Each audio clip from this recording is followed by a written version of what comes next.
Le journal des journaux, la revue du web. Le journal des journaux, la revue du web. Clément Tungui, bonjour. Bonjour Séraphin, bonjour à toute l'équipe de production et de réalisation. Ravi de te retrouver pour la revue du web ce matin. Alors, quel est le climat sur Internet au Cameroun? Séraphin, je suis également ému d'être compté parmi les vivants et de ton équipe ce matin. Et nous voulons tous découvrir, Séraphin, ce que nous disent les sites Internet. Nous t'écoutons.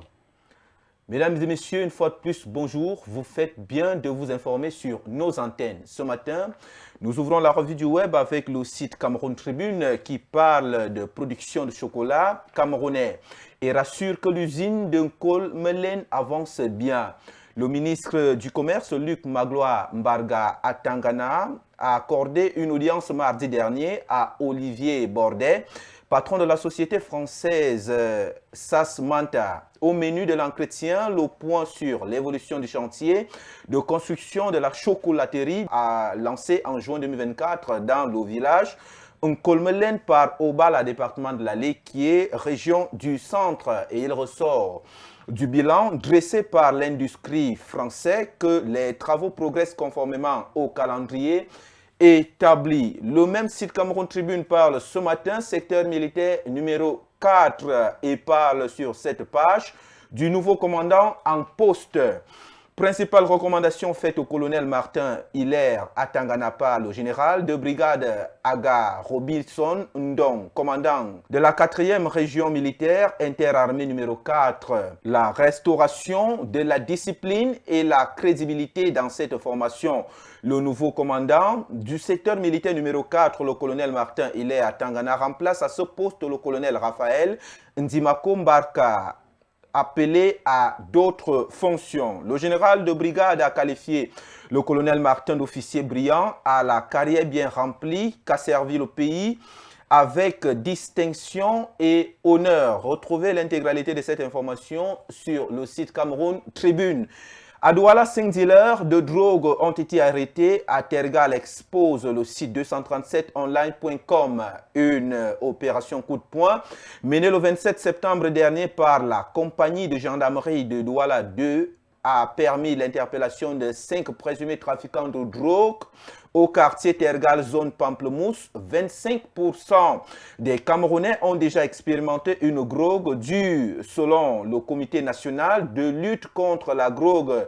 Les gendarmes ont saisi plusieurs billes de chanvre indien, un paquet de 500 grammes de cannabis, ainsi que du matériel de préparation et de consommation des stupéfiants. Les suspects sont désormais à la disposition de la justice. L'enquête se poursuit activement pour identifier d'éventuels complices. Le site Cameroun Web parle de voleurs, des véhicules arrêtés par la police et une dizaine de véhicules saisis à Yaoundé.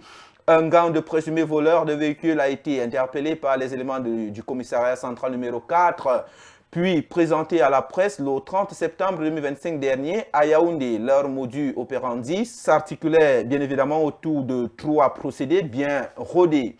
Le gang procédait souvent par l'agression directe des conducteurs, la ruse pour berner les vigiles dans les parkings afin de s'emparer des véhicules neufs et l'utilisation des substances pour endormir les automobilistes avant de leur dérober leur voiture. Mesdames et messieurs, nous continuons la revue web de ce matin avec le même site Cameroun Web qui parle banditisme. Le lamido de la Mofu a été capturé dans son palais par la gendarmerie nationale. Le lamido de la Mofu Sud a été arrêté avant-hier et placé en garde à vue au GMI de Maroua. L'interpellation de Moussa Abdourahman s'est faite après le kidnapping en juillet de Youssoufa Yaouba, employé à la Sodé-Coton.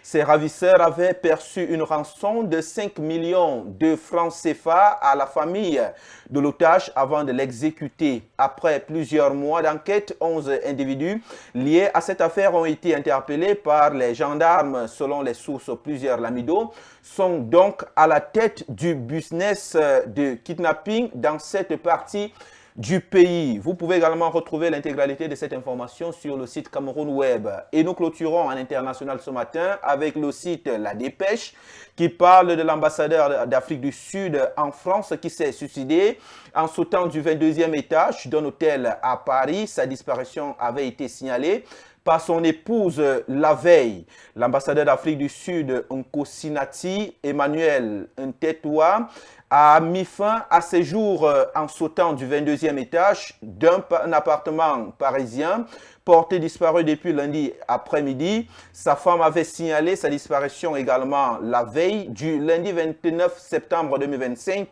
après avoir reçu un message inquiétant de son époux. La brigade de répression de la délinquance contre la personne, abrégée BRDP, est chargé de l'enquête. C'est donc tout ce que nous avons prévu ce matin pour vous servir en actualité web. Nous nous donnons rendez-vous demain pour le même exercice, mais ne quittez surtout pas Vérité TV et Success Radio. Vous restez avec Séraphin pour la suite du journal. Mais n'oubliez pas que notre engagement et notre détermination, c'est vous. Mais c'est Dieu qui couronne le tout.